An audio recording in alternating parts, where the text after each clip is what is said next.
Na véspera de Natal, eu vi o retrato da família emoldurado. Meu rosto completamente cortado. Ninguém mencionou nada. No dia seguinte, entreguei um envelope para os meus pais e disse: não abram aqui. Eles abriram mesmo assim. Minha mãe começou a chorar. Meu pai ficou pálido. Eu queria poder dizer que fiquei chocada ao ver aquilo. Queria poder dizer que foi uma surpresa completa, como uma reviravolta dramática no final de um filme. Mas, sendo sincera, aquilo parecia estranhamente esperado. Entrei na sala de estar dos meus pais, tirei a neve das botas, olhei para cima e lá estava. A foto. Grande, brilhante, profissionalmente emoldurada, pendurada com intenção e orgulho bem acima da lareira, como se fosse a joia da coroa do legado da nossa família. Todo mundo estava lá. Minha mãe com seu blazer vermelho favorito, sorrindo como se não tivesse passado décadas suspirando diante de tudo que não envolvia minha irmã. Meu pai com aquele sorriso sem jeito que eles só fazem fotos e selfies no campo de golfe. E minha irmã, claro, bem no centro, usando uma blusa de gola alta bege que provavelmente custa mais do que meu aluguel, naquela pose natural, em que parece estar rindo de algo encantador e inocente,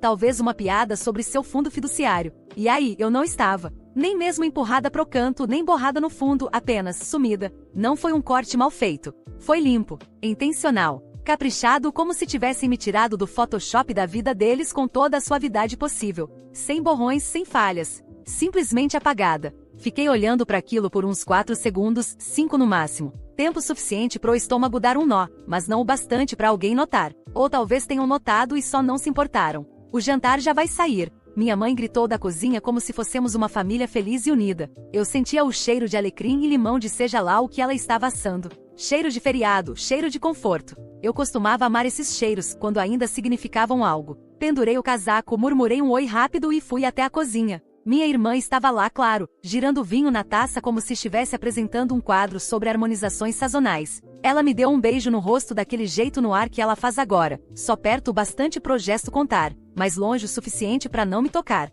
Você veio. Ela disse, como se aquela fosse a casa dela e eu tivesse me atrasado para algum evento.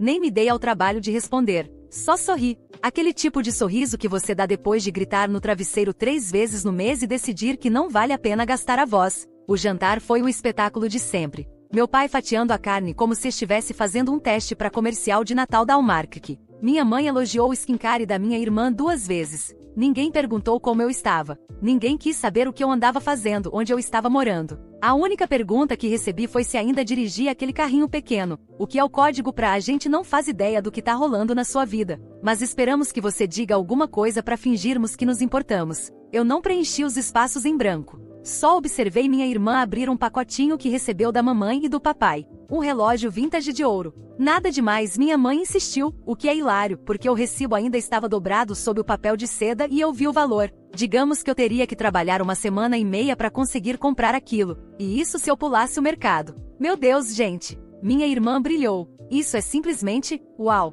Achamos que você ia gostar, disse meu pai, sorrindo como se tivesse acabado de fechar uma fusão bilionária. Enquanto isso eu ganhei uma caneca que dizia filha favorita de alguém, que com certeza foi uma piada. Ou não. Difícil dizer. Pedi licença depois da sobremesa, disse que estava cansada. Minha mãe me ofereceu o quarto de hóspedes. Não, meu quarto. Não seu antigo quarto. Só o quarto de hóspedes. Lençóis bege, estante empoeirada. Um abajur que piscava se você respirasse muito perto. Fechei a porta atrás de mim, liguei o abajur, que piscou claro, e me sentei na beira da cama. Foi quando peguei o envelope. Estava na minha bolsa o tempo todo. Papel marfim grosso, selo em alto relevo. Pensei em entregar no dia seguinte. Depois das meias de Natal, dos rolinhos de canela, da encenação toda. Mas depois de ver aquela foto na sala, ver minha existência inteira apagada como um bug no algoritmo da família. Sim, mudei de ideia. Eles não só me esqueceram. Eles me apagaram. Com cuidado, com estratégia, como se eu fosse uma parceria de marca que deu errado. Virei o envelope nas mãos.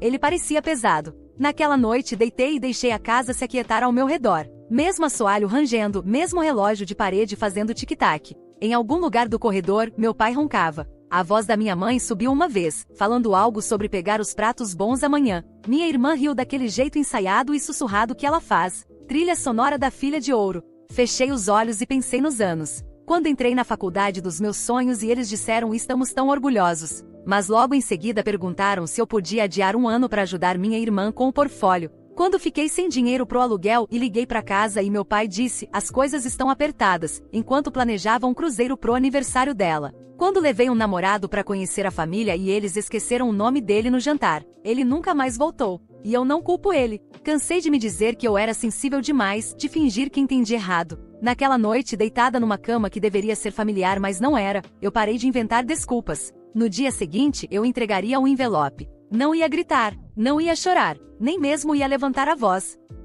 Eu apenas sorriria, diria Feliz Natal, e deixaria que a verdade fizesse o que anos de silêncio nunca conseguiram. Acordei com o cheiro de café e rolinhos de canela, e o som abafado da voz da minha irmã dizendo algo sobre bagagem, limite de peso e como viajar é estressante, sinceramente. A ironia, claro, é que ela não estava pagando nem pela viagem, nem pela mala, nem pelos sapatos dentro da mala, que aliás, custavam mais do que o meu aluguel mensal. Mas sim, coitada, devastador. Vou orar por ela. Fiquei no quarto de hóspedes mais tempo do que precisava. Não porque ainda estivesse cansada, mas porque eu não estava a fim de voltar ao set de comédia que era a versão da minha família de um Natal feliz. Eu já conseguia imaginar as risadas falsas, o otimismo requintado vindo de alguém, provavelmente minha mãe dizendo algo como, não é ótimo ter todo mundo reunido? Como se esse todo mundo me incluísse. Como se eu não tivesse passado a última década sendo o equivalente humano de uma figura borrada no fundo de cada lembrança familiar. Quando finalmente fui até a cozinha, minha mãe estava servindo ovos mexidos como se estivesse participando de um editorial de revista de lifestyle.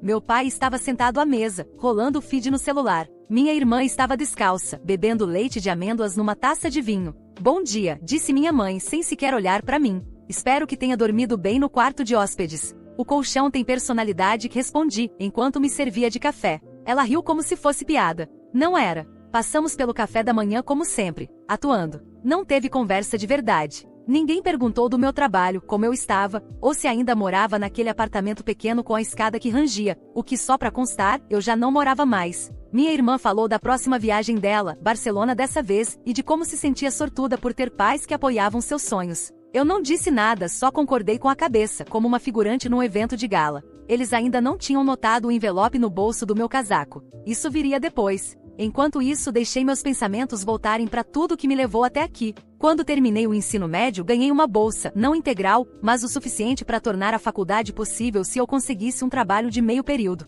Lembro de estar sentada à mesa da cozinha, os papéis espalhados, perguntando se eles podiam ajudar com o resto. Só um pouco. Minha mãe me olhou como se eu tivesse pedido para penhorar a aliança de casamento dela. Meu pai disse algo sobre péssimo momento, e ainda estamos pagando a reforma do banheiro. A mesma reforma que incluía aquecimento no chão e banheira com Bluetooth. 2 meses depois, minha irmã ganhou um carro novo de aniversário de 18 anos. Bancos de couro branco, som personalizado, laço vermelho em cima. Ela chorou quando recebeu as chaves. Disse que eles eram os melhores pais do mundo. E eu estava encostada na lixeira da cozinha segurando uma nota de 20 dentro de um cartão de formatura que dizia, você vai longe. E sabe de uma coisa? Eu fui mesmo. Fui pra faculdade, trabalhei em 3 empregos, dormi 4 horas por noite, comi miojo demais, me formei com honras, me mudei pra outra cidade e recomecei. Nunca mais pedi nada a eles. E eles nunca ofereceram. Quando fui demitida há 2 anos, não liguei. Quando fiquei doente e não consegui comprar o remédio que o médico receitou, não pedi ajuda. Quando meu apartamento alagou e perdi quase todos os móveis, comprei um colchão usado pelo Craigslist e segui em frente. Enquanto isso, minha irmã postava stories em Santorini. Patrocinada, obviamente. Eu costumava pensar se talvez o problema fosse eu. Talvez eu fosse difícil de amar. Mais fechada, menos encantadora. Talvez eu devesse ter entrado numa fraternidade. Sorrido mais, usado mais bege. Talvez se eu tivesse tocado piano em vez de trabalhar num restaurante, eles teriam me notado. Talvez se eu não tivesse facilitado tanto. Sempre independente. Sempre tudo bem. Eles teriam percebido que eu também precisava de ajuda. Mas aí eu lembrei do meu 8º aniversário. Convidei 6 crianças, eu mesma assei os cupcakes. Minha mãe esqueceu de buscar a pizza, então comemos queijo fatiado em cima de biscoito, água e sal. Minha irmã tinha um recital de dança no dia seguinte. Então a festa acabou cedo. Disseram, a gente compensa no ano que vem. Nunca compensaram. Ou a vez que ganhei um concurso estadual de ciências. Minha escola ligou pra casa pra contar. Eles mandaram de volta um parabéns emoticon sorrindo, com carinha feliz. E foi isso. Sem jantar especial, sem certificado em moldura. Nunca mais falaram do assunto. Minha irmã conseguiu um papel pequeno num comercial de shampoo e eles fizeram uma festa com balões e um bolo personalizado escrito Futura Estrela. Então não, o problema nunca foi eu. Nunca foi. A virada aconteceu mais cedo este ano, e eu nem estava procurando. Não de verdade. Tinha ido ao cartório local buscar um documento, prova de endereço para uma vaga de emprego. Burocracia. Mas lá, algo chamou minha atenção. Um documento com meu nome, ligado a um imóvel que eu não reconhecia. A princípio achei que fosse erro, alguém com o mesmo nome. Mas a curiosidade fez o que sempre faz. Virou obsessão. Comecei a investigar mais. Pedidos, buscas, alguns e-mails bem formulados. E quanto mais eu cavava, mais embolado tudo ficava. Coisas que nunca me contaram, verdades enterradas. E no centro de tudo aquilo, eu não reagi na hora. Não confrontei ninguém. Apenas observei, do jeito que sempre fiz. Só que agora eu não era mais impotente.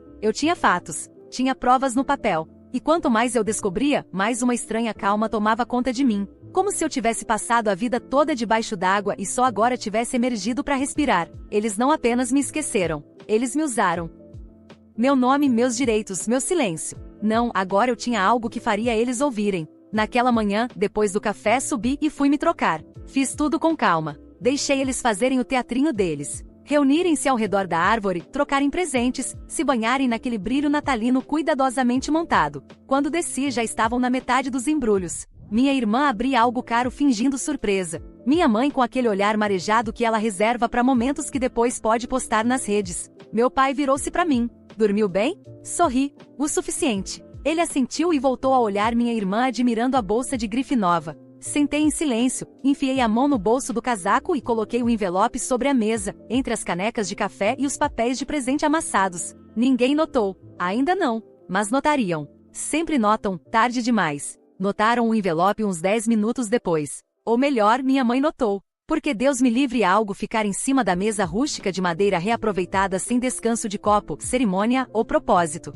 Ela pegou como se fosse uma conta ou convite de casamento entregue no endereço errado. O que é isso? Perguntou mais pro ambiente do que para mim. Não levantei o olhar de imediato, só tomei mais um gole de café e disse: é de mim. Meu pai olhou da ponta da mesa, onde remexia restos de papel de presente, talvez torcendo para encontrar mais algum pacote esquecido debaixo da árvore. Você não precisava nos dar nada, disse ele, sorrindo como se eu tivesse dado uma caneca com frase brega. Eu sei, respondi. Mas eu quis. Aí sim eles prestaram atenção. Minha mãe sentou de novo, virando o envelope nas mãos. O devemos abrir agora? Dei de ombros. Podem, mas eu preferia que não. Então, óbvio, abriram. Meu pai se inclinou por cima do ombro dela enquanto ela rompia o lacre. Por alguns segundos, só se ouviam os papéis deslizando, aquele som de folhas se ajustando, mudando de lugar. Observei minha irmã dobrar com todo cuidado as alças da bolsa de grife nova, como se fosse um recém-nascido com nome francês. E então o silêncio mudou. Ficou denso. Nem precisei olhar.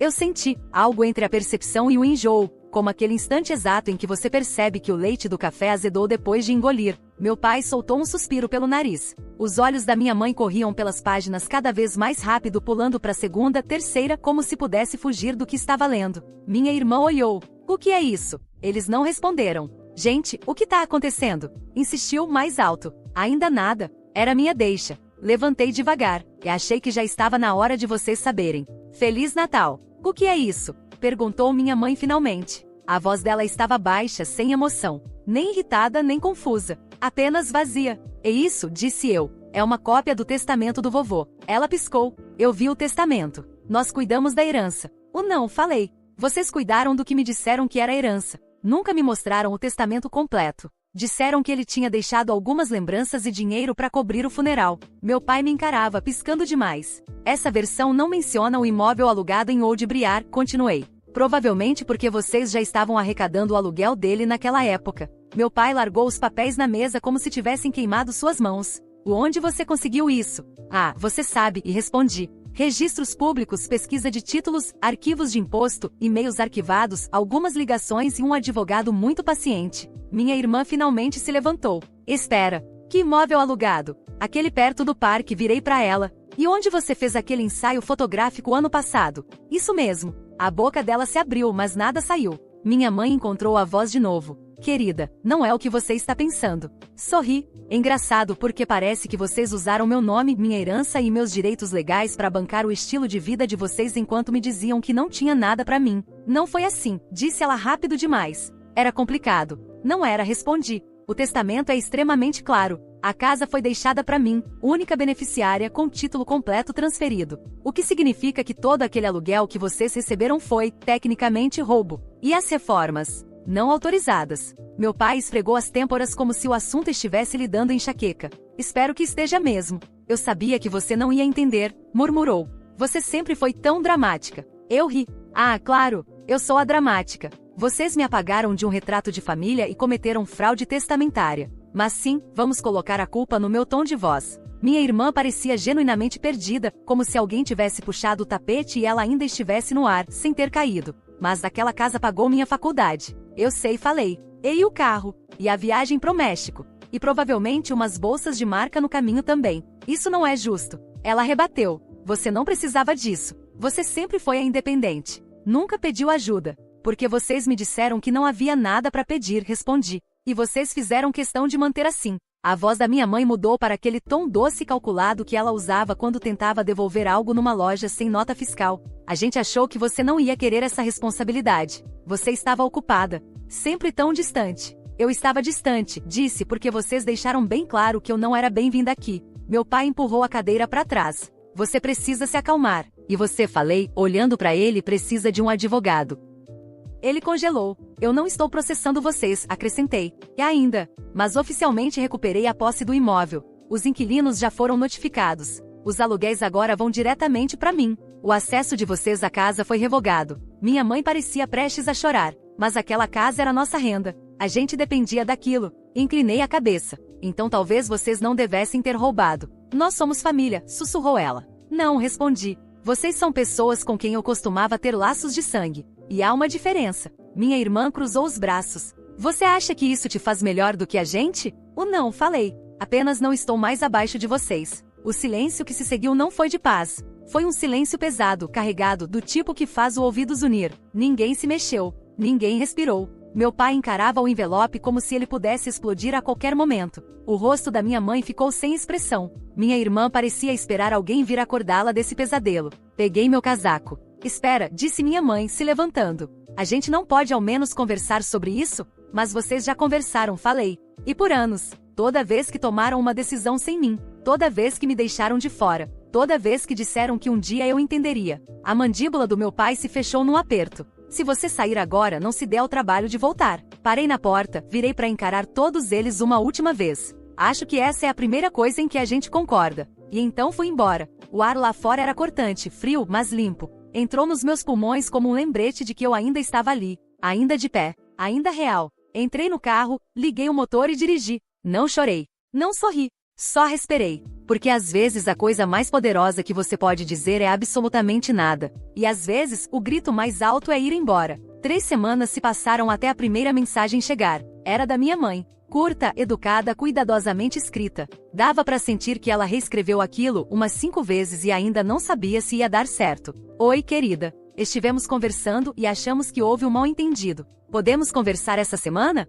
Espero que esteja bem. Te amamos. Sem ponto final. Só te amamos. Suspenso estranho, como um casaco pendurado no gancho errado. Não respondi. 2 dias depois veio outra. Por favor, não deixe que isso destrua tudo. Sua irmã está muito abalada. Seu pai está tentando se manter calmo, mas você sabe como ele fica quando se sente pego de surpresa. Ah, sim, quando ele se sente pego de surpresa. Não quando ele comete fraude. Não quando ele mente para a filha durante anos. Não, não. Se sente pego de surpresa. Coitado. Continuei em silêncio. Depois veio uma mensagem de voz do meu pai. Não ouvi. Só olhei a notificação e apaguei. A última vez que ele me chamou de filhota foi quando me ofereci para ajudá-lo a configurar o fundo de aposentadoria, e ele respondeu: vamos deixar essas coisas de dinheiro para quem entende, né? Tipo ele. Depois veio o e-mail da minha irmã. Você acha mesmo que isso te faz vencer? Tudo bem. Fica com a casa. Mas não venha chorando depois quando perceber que dinheiro não compra família. No dia seguinte, mais uma.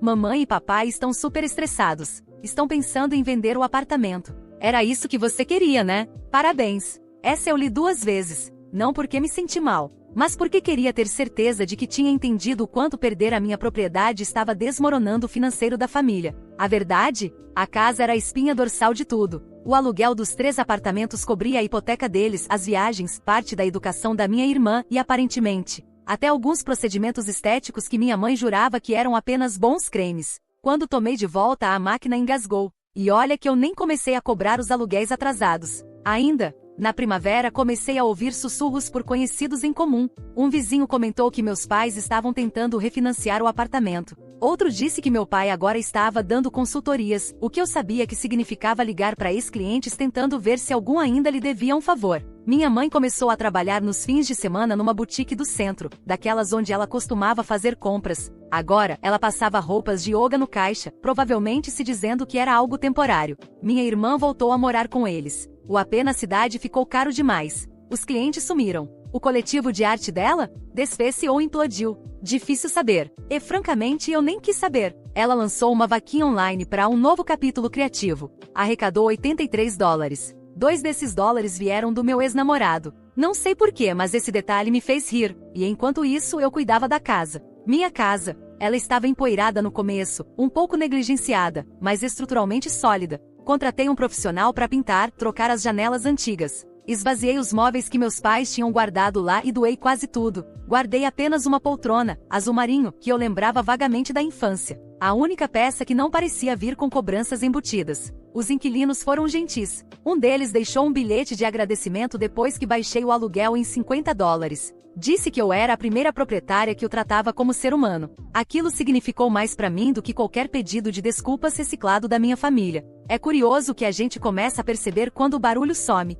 O silêncio, antes pesado e pessoal, virou paz. Espaço. Espaço para me esticar, para existir. Parei de olhar o celular a cada hora. Parei de me preparar emocionalmente para a próxima chantagem emocional. Voltei a dormir a noite inteira. E então, numa tarde qualquer, encontrei uma carta na minha caixa de correio. Não era e-mail, nem mensagem. Uma carta de verdade, com a caligrafia da minha mãe na frente. Segurei por um momento antes de abrir. Não porque achava que poderia ser sincera, mas porque queria marcar o momento. O envelope cheirava ao perfume dela. Dentro, 2 páginas, escritas com todo cuidado, cheias de... A gente não sabia. Não foi intencional. Só queríamos o melhor para todos. Meu trecho favorito foi: você sempre foi tão forte. A gente não percebeu que você precisava de algo da gente. É o que as pessoas dizem quando se beneficiam do seu silêncio e precisam de uma desculpa para nunca terem perguntado por que você parou de falar com elas. Ela terminou com: esperamos que um dia você volte para casa. Talvez possamos recomeçar.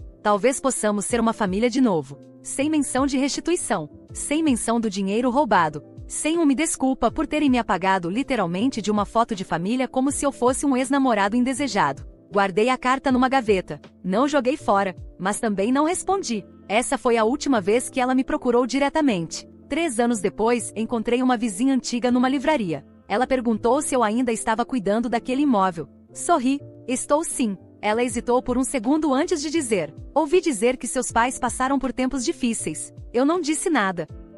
Ela sentiu. Bom, você parece feliz. Isso é bom. E eu estava. Estou. Ainda moro naquela casa hoje. Não porque eu precise. Não por birra. Mas porque é paz. Acordo com o som dos pássaros e a luz do sol entrando pelas janelas, não com passos do lado de fora da minha porta e comentários passivo-agressivos sobre como você nunca liga mais. Reconstruí o jardim dos fundos, repintei os degraus da frente. Os parapeitos estão cheios de plantas que sobrevivem com luz e baixas expectativas. Tem uma foto na minha lareira agora. Eu, em pé na frente da casa, segurando as chaves. Mais ninguém no quadro. Só eu. É a minha foto favorita porque ninguém precisou cortar ninguém fora. Ainda ouço falar deles de vez em quando. Um e-mail encaminhado, uma mensagem por meio de um primo distante. Uma vez um cartão de Natal que só dizia: pensando em você. Espero que esteja bem. Sem endereço de retorno. Não respondi. E o mais engraçado é que eu não estou mais com raiva. Não estou esperando fechamento. Nem justiça. Nem pedido de desculpas. Já tenho o que eles nunca me deram.